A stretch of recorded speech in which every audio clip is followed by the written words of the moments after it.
Scam కేవలం అంతకే పరిమితం కాదు. ఆంధ్ర రాష్ట్రంలో మద్యం స్కామ్ జరిగింది. అది మ్యానుఫ్యాక్చరింగ్ దగ్గర నుంచి, డిస్టిలరీస్ మ్యానుఫ్యాక్చరింగ్ దగ్గర నుంచి ఆఖరి కన్జ్యూమర్ సేల్స్ వరకు కూడా ఈ అవినీతి జరిగింది అన్నది చాలా స్పష్టంగా అర్థమవుతుంది. ఎందుకంటే అసలు ఎక్కడా లేని విధంగా, ప్రపంచంలో ఎక్కడా లేని విధంగా ఈ డిజిటల్ యుగంలో కూడా ఓన్లీ క్యాష్ పద్ధతుల్లో అమ్మకాలు జరిపింది కేవలం ఒక్క ఆంధ్ర రాష్ట్రంలో మాత్రమే అనుకుంటారు. ఇంత బ్లాక్ మనీ ఉండకూడదు, వైట్ మనీలోనే అన్ని ట్రాన్సాక్షన్స్ జరగాలి అని ఇంత ఎక్కువగా ప్రాపగేట్ చేస్తున్న ఈ యుగంలో కూడా డిజిటల్ పేమెంట్స్ వీల్లేదు, డెబిట్ కార్డులు, క్రెడిట్ కార్డులు, పేటిఎంలు లాంటివి వీల్లేదు, ఓన్లీ క్యాష్ పద్ధతుల్లోనే మద్యం అమ్ముతాము అని ఒక ప్రభుత్వమే దీన్ని ఎంకరేజ్ చేసింది అంటే ఇది ప్రపంచంలో ఎక్కడా జరగదు. కాబట్టి ఇది ఒక ఆర్థిక నేరం, ఇది అంతకంటే పెద్ద నేరం. 3,500 కోట్ల రూపాయలు కమిషన్లు తీసుకున్నారు అని మీరు చెప్తున్నారు. కానీ అంతకంటే పెద్ద నేరం ఏమిటంటే ఓన్లీ క్యాష్ పద్ధతుల్లో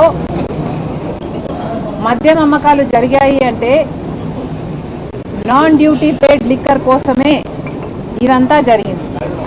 అంటే డ్యూటీని ఎగ్గొట్టడానికి నాన్ డ్యూటీ పేడ్ లిక్కర్ని ప్రోత్సహిస్తేనే వాళ్ళకు ముడుపులు వస్తాయి. కాబట్టి క్యాష్ పద్ధతుల్లో ట్రాన్సాక్షన్ జరగాలి అన్న మాట చాలా స్పష్టంగా కనిపిస్తుంది. కాబట్టి ఎంక్వైరీ జరగాలి అంటే దాని మీద జరగాలి. On the floor of the house ముఖ్యమంత్రి చంద్రబాబు గారే 5 సంవత్సరాలలో, వైసీపీ 5 సంవత్సరాలలో దాదాపు 1,00,000 కోట్లు మద్యం ఇలా నాన్ డ్యూటీ పేడ్ లిక్కర్ విధానంలో అమ్మడం జరిగింది. కేవలం 614 కోట్ల రూపాయలు మాత్రమే డిజిటల్ పేమెంట్స్ రూపంలో చేశారు. మిగతాది అంతా అన్అకౌంటెడ్ ఫార్ అంటే బ్లాక్లో, క్యాష్లో జరిగింది. దాని గురించి తేల్చాల్సిన అవసరం ఎంతైనా ఉంది. ఎందుకంటే కేవలం చంద్రబాబు గారి ప్రకారం అయితే కేవలం జరిగింది, మిగతాది అంతా అన్అఫీషియల్ గా జరిగింది అంటే అది అంతకంటే పెద్ద నేరం. అంతేకాదు 5 సంవత్సరాలలో వైసీపీ అధికారంలో ఉంది. ట్రస్టెడ్ లిక్కర్ బ్రాండ్స్ కి ఏవి కూడా అసలు వాటికి అనుమతులు లేకుండా కొత్తవి, చీప్వి, క్వాలిటీ ఉన్నవి లేదా హార్మ్ఫుల్ గా ఉన్నవి ఈ బ్రాండ్లని ఎందుకు ప్రోత్సహించారు? ఇది చాలా అన్ఎథికల్ గా జరిగింది. కాబట్టి ఎంతో మంది, దాదాపు లక్షల్లో ఉంటారో లేకపోతే కోట్లలో ఉంటారో, ఇంతమంది హెల్త్కు సంబంధించిన విషయం.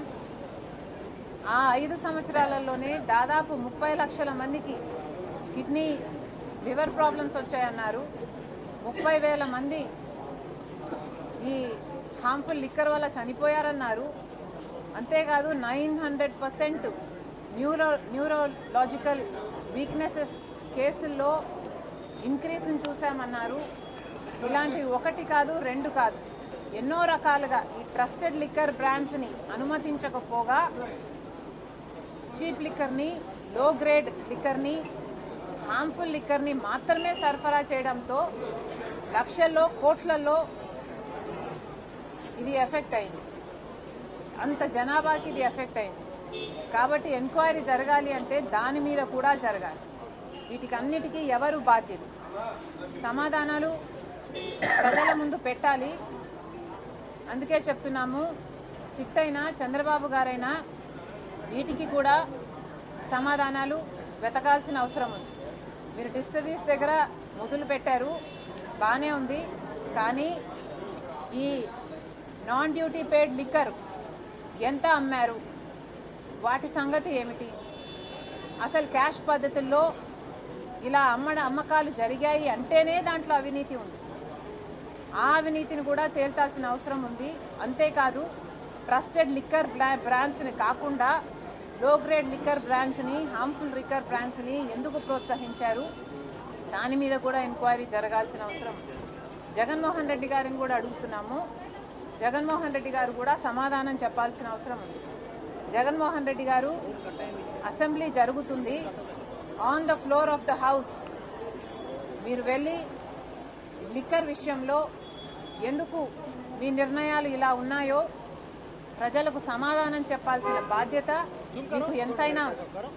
జగన్మోహన్ రెడ్డి గారిని మళ్ళీ చెప్తున్నాం, జగన్మోహన్ రెడ్డి గారు ఓన్లీ క్యాష్ పద్ధతుల్లో ఎందుకు లిక్కర్ అమ్మకాలని అలౌ చేశారు, డిజిటల్ పేమెంట్స్ లేకుండా ఓన్లీ క్యాష్ పద్ధతుల్లో నాన్ డ్యూటీ పేడ్ లిక్కర్ కోసం కాకపోతే మీరు ఓన్లీ క్యాష్ పద్ధతుల్లో ఎందుకు అనుమతించారో జగన్మోహన్ రెడ్డి గారు సమాధానం చెప్పాలి. అంతేకాదు ఇలా ట్రస్టెడ్ లిక్కర్ బ్రాండ్స్ని కాకుండా లో గ్రేడ్ లిక్కర్ బ్రాండ్స్కి ఎందుకు అలౌ చేశారో కూడా జగన్మోహన్ రెడ్డి గారు సమాధానం చెప్పాలి. జగన్మోహన్ రెడ్డి గారు ఎప్పుడు మాట్లాడినా చాలా పైపైన మాట్లాడతారు. తనకు ఎక్కడ కన్వీనియంట్గా ఉంటే అక్కడ, ఏది కన్వీనియంట్గా ఉంటే అది మాత్రమే చెప్తున్నారు. కానీ జగన్మోహన్ రెడ్డి గారు, మీ నుంచి ప్రజలు సూటిగా సమాధానాలు ఎక్స్పెక్ట్ చేస్తున్నారు. కానీ మీరు ఎప్పుడూ దానిల గురించి మాట్లాడు. ఏ విషయంలోనైనా ఋషికొండను ఎందుకు గొరిగారు, వందల సంవత్సరాల నుంచి బంగారం లాంటి కొండను ఎందుకు గొరిగారు అంటే ఇప్పటి వరకు దాని మీద సమాధానం లేదు.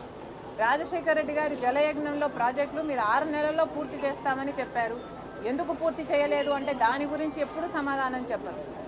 ఏ విషయమైనా సూటిగా సమాధానం చెప్పరు. అసలు వివేకానంద రెడ్డి గారి హత్య కేసులో అంత రక్తపు మడుగులు, అంత నరికి అక్కడ ఓ మనిషి పడుంటే సాక్షి దాన్ని హార్ట్ అటాక్గా ఎందుకు చెప్పిందో ఇప్పటి వరకు జగన్మోహన్ రెడ్డి గారు సమాధానం చెప్పరు.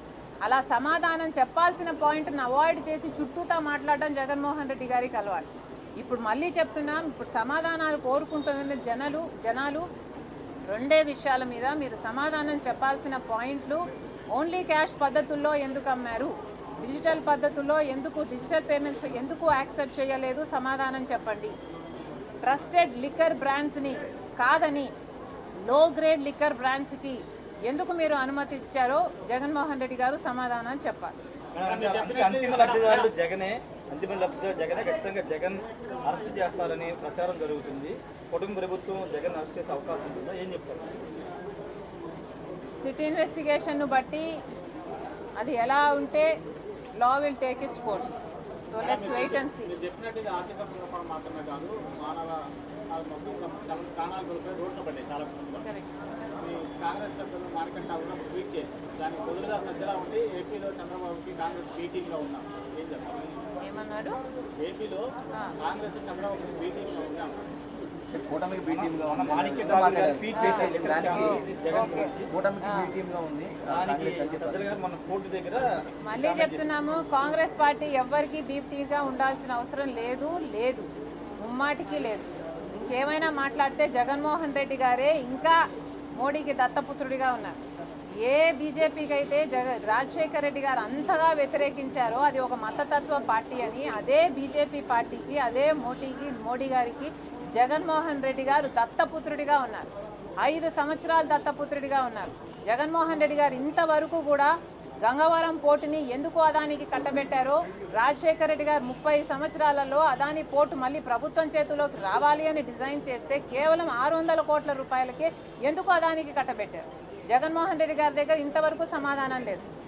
ఇప్పటి వరకు కూడా బీజేపీకి ప్రతి బిల్లులో మద్దతు ఇస్తూనే వచ్చారు. అధికారంలో ఉండంగా అక్రమ పొత్తు పెట్టుకున్నారు. ఇప్పుడు వరకు కూడా ఈ రోజు వరకు కూడా పోలవరం ప్రాజెక్టులో ఇప్పటికీ కూడా మనకు ఎత్తు తగ్గిస్తున్నామని పార్లమెంట్లో చెప్తే ఇప్పటికీ కూడా దమ్ము లేదు ఈ వైసీపీ ఎంపీలకైనా మాట్లాడడానికి. మరి ఏమనుకోవాలి? జగన్మోహన్ రెడ్డి గారు బీజేపీకి దత్తపుత్రుడే, జగన్మోహన్ రెడ్డి గారు బీజేపీకి బీ టీమే. బీజేపీ అంటే ఎక్కడో ఏదో లేదు, మన ఆంధ్ర రాష్ట్రంలో బాబు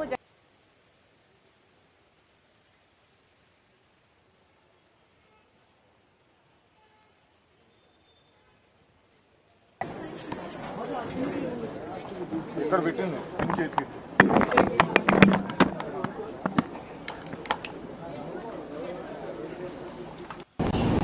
లేదా వాళ్ళ బెనామీలను పెట్టుకున్నారు, షెల్ కంపెనీస్ని ఏర్పాటు చేసుకున్నారు, రెండు ఉన్నాయి, కిక్ బ్యాక్స్ తీసుకున్నారు, ఇలాంటి ఎన్నో విషయాలు చెప్తున్నారు. జగన్మోహన్ రెడ్డి గారు నెలకు 60 కోట్ల రూపాయలు ఆయనకు అందిందని చెప్తున్నారు. 3,500 కోట్ల రూపాయలు అవినీతి జరిగిందని చెప్తున్నారు. కానీ ఆంధ్ర రాష్ట్రంలో జరిగిన మద్యం స్కాము